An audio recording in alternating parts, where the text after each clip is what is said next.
Salut à toi, comment tu vas? Il y a pas si longtemps, c'était Halloween, et ça m'a donné envie de te parler de 3 manhwas, 3 webtoons qui traitent de sujets horribles, horrifiques, qui te feront trembler. Donc prépare-toi, on regarde ça ensemble.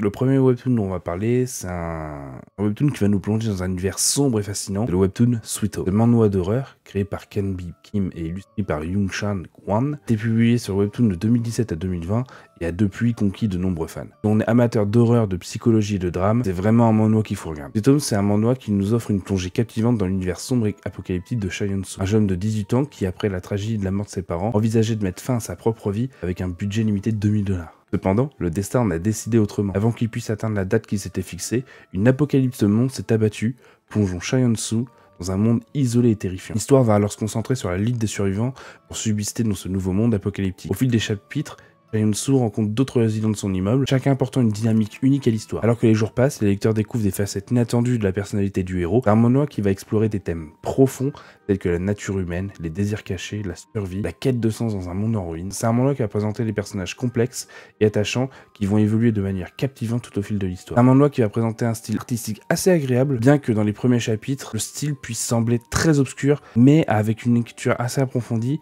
on permet de s'y retrouver facilement. Malgré quelques prévisibilités dans l'histoire, il y a des moments déstabilisants qui offrent des rebondissements inattendus. La plupart des critiques que j'ai pu voir portent sur la mise à l'écart de personnages importants qui semblent négliger le potentiel enrichissant qu'ils peuvent apporter à l'intrigue. De plus, on a une construction du monde qui est assez limitée, avec seulement quelques maisons explorées, ce qui laisse à lecteur un sentiment d'inachevé. Par contre, la qualité de l'histoire met l'accent sur la survie des personnages d'un monde apocalyptique et est grandement saluée par la critique. Les informations sur le virus transformant les gens en monstres ajoutent une dimension fascinante, bien que certains lecteurs souhaiteraient plus de clarté à ce sujet. Le style très artistique avec ses couleurs sombres et le design fantastique des monstres contribue à l'atmosphère horrifique du manhwa. Cependant, des réserves peuvent être émises concernant le design de certains personnages qui pourrait ne pas plaire à tout le monde. Par contre, l'élément horreur est vraiment un point fort, créé dans des moments de suspense et un sentiment de malaise.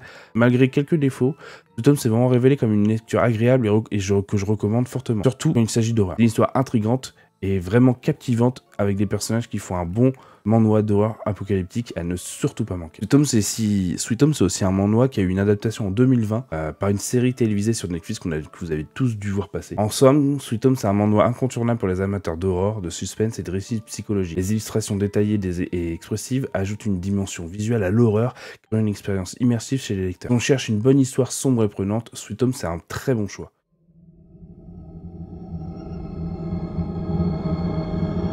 Le second manhwa dont j'ai envie de vous parler, c'est Bastard. C'est également un manhwa créé par Can-bi Kim, et toujours avec les illustrations de Young-chan Kwon, et qui a également été publié sur le site Webtoon de 2014 à 2016. Sweet Home était un manhwa qui était plus centré sur l'aspect horrifique par les monstres et le post-apo. Ici, on va plutôt être un manhwa qui va être plutôt centré sur le psychologique et la partie sombre de certains êtres. Le manhwa explore des termes profonds tels que la manipulation, le traumatisme, la culpabilité et la recherche de rédemption. Les personnages sont à la fois complexes et attachants, et le suspense est maintenu jusqu'à la fin. On y se trouve toujours un style graphique très réaliste et expressif qui renforce énormément l'ambiance oppressante de l'histoire. La vie de Jin a été un parcours semé d'épreuves depuis ses premiers souvenirs, marqué par le réveil à l'hôpital après avoir subi une chirurgie cardiaque, puis a laissé une valve artificielle et un œil de verre. En tant qu'élève, il endure des brimades incessantes en raison de son handicap. Cependant, la cruauté de la vie scolaire n'est qu'une ombre en comparaison de sa vie familiale cauchemardesque. Élevé par son père, un tueur en série impitoyable, Jin est forcé de devenir son complice dans des actes de violence atroces. Le jeune homme se retrouve ainsi prisonnier d'une spirale de violence et de mensonges. En effet, Jin, un lycéen timide et solitaire, vit avec son père Dong-soo, homme d'affaires respecté en apparence, mais réellement un criminel redoutable. Jin, qui cherche à échapper à l'influence néfaste de son père, voit sa vie bouleverser le jour où il croise le chemin de Kyun, une nouvelle élève qui semble intéressée par lui. Une question cruciale demeure. Jin parviendra-t-il à protéger Kyun des griffes meurtrières de son père? L'œuvre se présente comme un manhwa captivant et sombre, explorant les thèmes complexes de la manipulation, du traumatisme, de la culpabilité et de la rédemption. Les personnages aux personnalités complexes et attachantes sont les piliers d'un récit maintenu sous tension jusqu'à la dernière page. Le style graphique réaliste et expressif, agrémenté d'un jeu de couleurs habile, renforce l'atmosphère oppressante qui imprègne chaque scène. Le récit va alors se transformer en une sorte de jeu de chat et de souris intense entre Jin, Kyun et le père diabolique,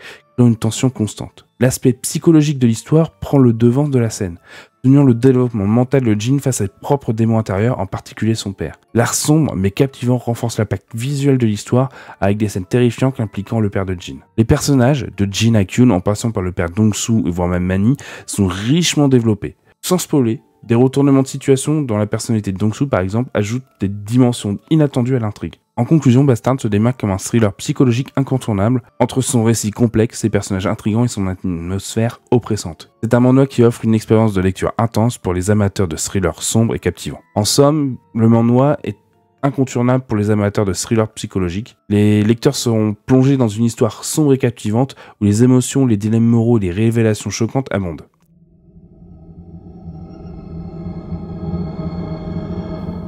Le dernier manhwa dont j'ai envie de vous parler, c'est Hell is the Other People. C'est un webtoon qui a été créé par Wong-ki Kim et qui est publié sur Webtoon de 2018 à 2019. C'est un manhwa qui pose un récit angoissant et mystérieux qui franchement va nous faire changer notre vision sur les autres. L'histoire de Hell is the Other People se concentre autour de Jong-Woon, un jeune homme de la vingtaine, décidé à s'installer à Séoul malgré ses maigres moyens financiers. Pour économiser de l'argent, il opte alors pour une chambre bon marché dans un immeuble délabré, habituellement évité de tous les autres. L'endroit est sinistre, les habitants semblent effrayants, mais Jong-woo, déterminé à économiser suffisamment d'argent pour changer son sort, choisit de rester. Cependant, sa décision prend une tournure sombre lorsque des événements mystérieux commencent à se produire, suggérant que les résidents de cet immeuble sont peut-être bien plus sinistres qu'ils n'y laissent y paraître. Le manhwa va créer une atmosphère cauchemardesque qui va nous tenir en haleine à chaque épisode. L'angoisse et le mystère sont les ingrédients clés de cette histoire qui nous garderont en alerte tout du long. On explore également les termes liés dans le webtoon liés au surnaturel, la paranoïa et la peur de l'inconnu. Jong-woo se retrouve plongé dans une série d'événements inexplicable et il devra lutter pour découvrir la vérité derrière ces phénomènes troublants. En résumé, Hell is the Other People, c'est un webtoon incontournable pour les amateurs de récits angoissants et mystérieux, avec une atmosphère oppressante et une intrigue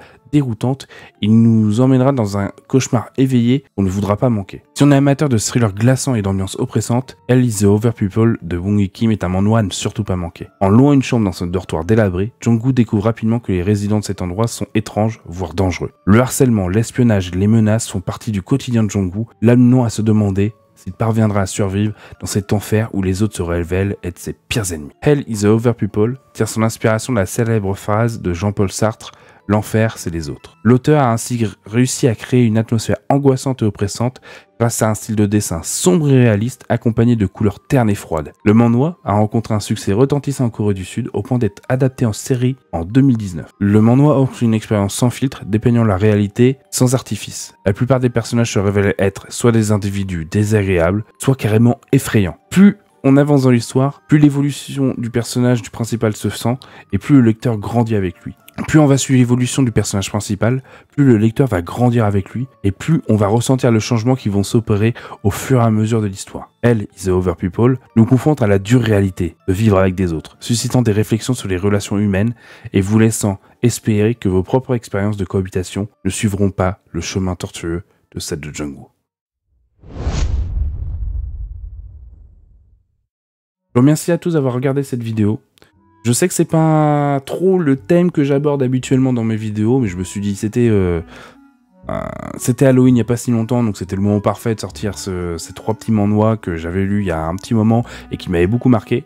J'avoue que je ne lis pas énormément de manhwas d'horreur habituellement. C'est vraiment trois manhwas que je recommande et qui sont vraiment sympas. N'hésitez pas à m'en présenter d'autres et à me partager d'autres manhwas de ce type-là dans les commentaires. N'hésitez pas à liker, partager et à aimer la vidéo.